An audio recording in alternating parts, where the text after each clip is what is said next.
Hi friends, hello నా YouTube దోస్తులు అందరూ ఎట్లున్నారు? బాగున్నారా? నేనైతే ఇవాళ మా అక్క వాళ్ళ ఇంట్లో అయితే జొన్న రొట్టెలు కొడుతున్నా. జొన్న రొట్టెలు చేయడం ఒకప్పుడు కష్టంగా ఉంటుండే, కానీ ఇప్పుడు మాత్రం ఈజీ అయిపోయింది జొన్న రొట్టె చేసుడు. ఎందుకంటే మా అమ్మ ఆ రోజులలో చేస్తే అమ్మాయి ఎట్లా చేసుకుంటా, మా అమ్మ అయితే హాయ్ బిడ్డ, అదో మా చెల్లి వాళ్ళ పాప హాయ్ చెప్తా అంటే చెప్పు నాన్న, హాయ్ చెప్పు, ముంగటికి వచ్చి చెప్పాలి, భయపడొద్దు. అందరు మన ఫ్రెండ్సే చూస్తారు, ఏం కాదు, భయపడొద్దు నాన్న, చెప్పు నాన్న. ఇగో మా చెల్లె వాళ్ళ పిల్లలు అయితే నేను ఏదైనా వీడియో చేస్తున్నా అంటే వాళ్ళే ముందొచ్చి పాపం హాయ్ చెప్పాలని అనుకుంటారు. ఒకప్పుడు మా అమ్మ వేస్తుండే రొట్టె, పెంక నిండా జొన్న రొట్టె వేస్తుండే.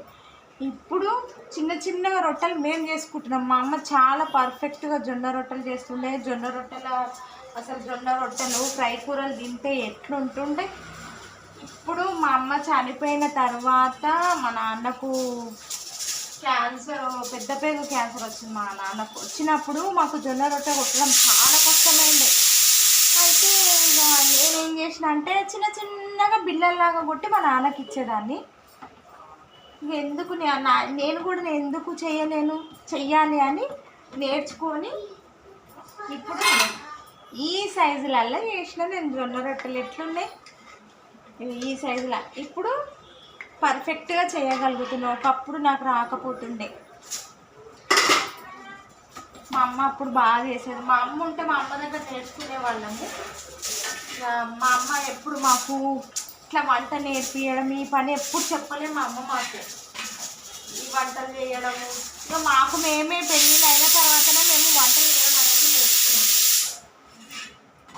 ఇప్పుడు వంటలలో పర్ఫెక్ట్ అయిపోయినాము. ఏ వంట ఎట్లా చేయాలో కూడా తెలుసు. హలో హలో జొన్న రొట్టె లాస్ట్ అండ్ ఫైనల్.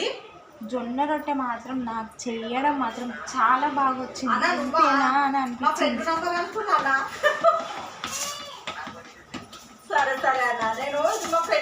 ఇప్పుడు ఎంత బాగా కొడుతున్నా చూడండి. చాలా బాగా చేయడం వచ్చింది నాకు. ఇప్పుడు నేనైనా ఇట్లా చేస్తున్న జొన్న రొట్టె అని అనిపిస్తుంది. ఇక జొన్న రొట్టెలు అయితే చేసేసిన ఇక వచ్చినాయి. అందరం అయితే రెండు తింటాం జొన్న రొట్టెలు. ఇంతే సైజులో అందరం రెండు తింటాము. ఇక మా చెల్లె కూడా నేను ఒకటి తింటా అక్కడి, ఇక దానికి కూడా కొట్టిన. చెప్పడం మర్చిపోయినా, మా చెల్లె మొన్న డెలివరీ అయింది, మళ్ళీ పాప పుట్టింది. ముచ్చటగా 3 ఆడపిల్లలు అయితే పుట్టిండు. 3వ లక్ష్మి వచ్చింది వాళ్ళకు. ఆడపిల్ల మగపిల్ల అనేది కాదు, ఈ జనరేషన్లో అందరూ సమానమే. మగపిల్లలకు అదే పెట్టి పెంచాలి, ఆడపిల్లలకు అదే పెట్టి. ఏముంది మగపిల్లలన్నా చాలామంది అబ్బా మగపిల్లలు లేరా అని అంటారు. వాళ్ళకు మగోళ్ళతో సమానంగా ఆడవాళ్ళు అన్నీ వేయగలుగుతున్నారు.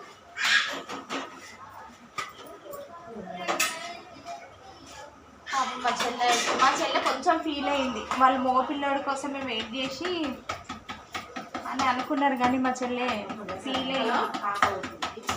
ఇక పాప పుట్టింది, పాపం తను కూడా చాలా హ్యాపీగా.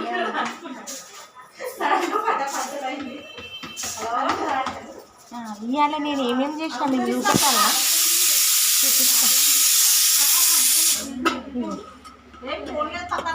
పల్లీలు ఉడకబెట్టిన. ఇంకా జొన్న రొట్టెలు తిని అందరం కొన్ని పల్లీలు తిందామని అనుకున్నాము. మా చెల్లె వాళ్ళ 2వ పాపకు పాలు కాగబెట్టిన. దీంట్లో ఇంత బగారా రైస్ ఉంది. ఇంకేంది, ఇది బీనిస్ కర్రీ. ఇది బీనిస్ కర్రీ. నేనైతే అన్ని స్టీల్ గిన్నెలలో ఊడ్చి పెడతా. సిల్వర్ గిన్నెలలో వంట చేస్తా, స్టీల్ గిన్నెలలో ఊడ్చి పెట్టేస్తా. ఆ గిన్నెలు అట్లనే పెట్టి ఉంచను. వంట కాగానే సిల్వర్ గిన్నెల నుంచి స్టీల్ గిన్నెలలో అయితే ఊడ్చి పెడతా. పల్లీలు ఒక్కటి మాత్రం ఇప్పుడే ఉడకబెట్టినని, కొంచెం ఉడకాలని మూత పెట్టిన. అవి కూడా ఇప్పుడు స్టీల్ గిన్నెలకు తీసేస్తా. ఇవన్నీ మీతో షేర్ చేసుకుందామని వీడియో చేసా ఫ్రెండ్స్. ఓకేనా ఫ్రెండ్స్, బాయ్ మరి.